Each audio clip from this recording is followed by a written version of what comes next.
So Trump is president. Hello everybody, ADR, this is King Black. Now it is time to see all those people who made promises if Trump would win, if they will actually follow through with their promises. A lot of celebrities, such as Bryan Cranston from Breaking Bad, has vowed and promised to move to Canada if Trump won. A lot of other people said they would do a lot of things if Trump won. Martin Shkreli, which hopefully most of you guys know, is that CEO of the pharmaceutical company that raised the price of a drug over 700%. He followed through with his promise that he was going to play or live stream the entire unreleased Wu-Tang album. And he did that. So what is in store for us now? It is going to be an interesting time, no doubt about it. A lot of people are blaming white people, though, which is hilarious, given that white people are slowly becoming the minority in the States, and the race was pretty tight. And there was even a story that came out that 11,000 people actually voted for Harambe. Yeah, Harambe the gorilla. And people were saying that those 11,000 votes, if they went towards Clinton, that would have helped shift the balance in her favor. Now, I don't know if that is true or not, but it does bring up an interesting point that some people can't complain if they didn't cast their vote or they voted for a pick that they obviously knew wasn't going to win. Such as all of these write-in votes. There was a couple for Steve Austin, the professional wrestler, to be president.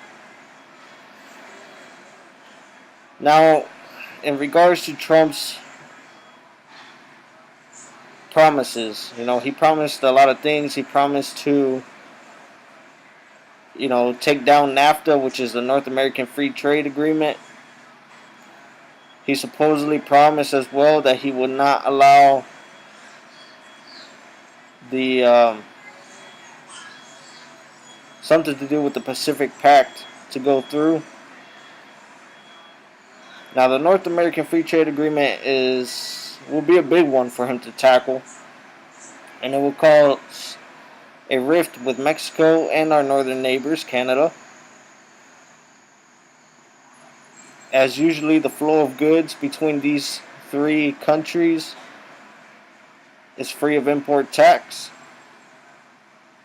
So it'll be interesting to see the geopolitical dynamic of that. Also, Trump's idea of Mexico paying for the wall along the border. How will this play into the extradition of El Chapo? Will Mexico want to now? Will Trump further push the envelope? Or do you think that now that he's won, he will take more of a reserved stance?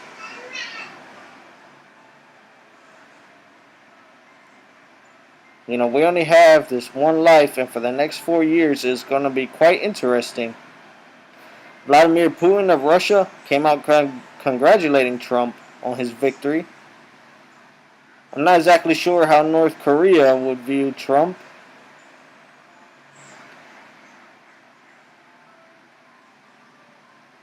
The value of the Chinese currency hit an all-time low against the dollar after Trump's victory. Silver and gold has had a boost. It may receive an even bigger boost as time goes on and the time gets near for Trump to actually get into office. Trump is now the El Presidente elect. And a lot of people are salty that Clinton didn't win. But with Clinton, more or less, we will know what to expect over the next 4 years. Trump is more of a roulette wheel. He is a political, economic roulette wheel. Some might argue he might also have a conflict of interest because he owns many businesses and, well, having that much power could boost him in so many ways. Many people say he was the lesser of two evils. Time will tell if the U.S. made the right choice, but it was freaking split down the middle. This country is divided on two sides. Less than a million votes separated the two candidates. That's how close it was. Clinton was predicted to win Florida, but in a big upset, Trump won Florida, which gave him a huge swing via the Electoral College.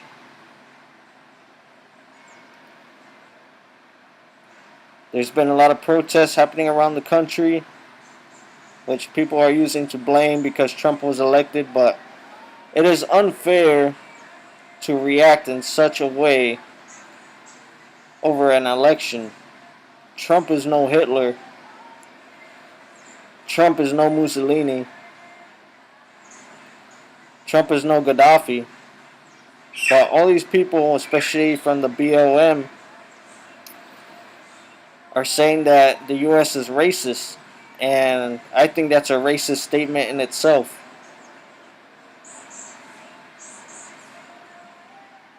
You know, it's so funny to see the hypocrisy and everything, and yet nobody seems to see it. Yet nobody's allowed to voice their opinion because, it's a minority group.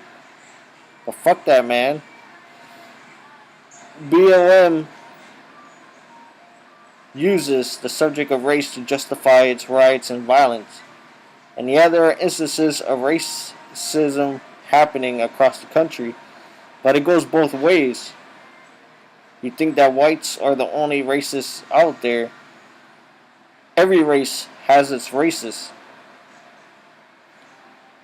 Unfortunately, the media latches on to the most negative incidents, and most of the time it happens to be white police officers against blacks or Hispanics.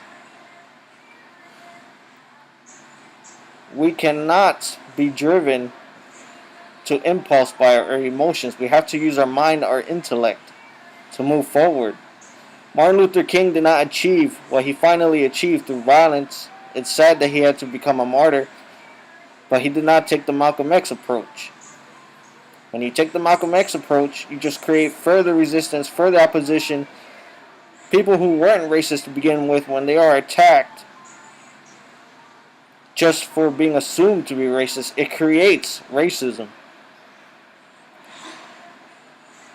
You know, if you go down the street and just beat somebody because they're black and they're not a racist, but they see a lot of white people starting to do that, they're going to become racist towards whites or towards Mexicans or towards Puerto Ricans, towards Cambodians, towards Chinese, towards Japanese, whatever the case may be.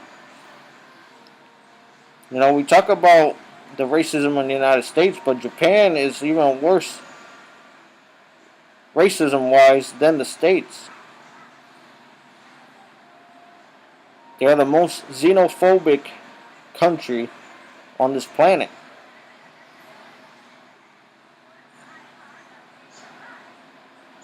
We are quick to jump on the bandwagon without analyzing all sides and taking a step back to breathe. Everybody's got to calm down, sit back and see. Don't automatically assume or jump to conclusions. ADR, Team Black.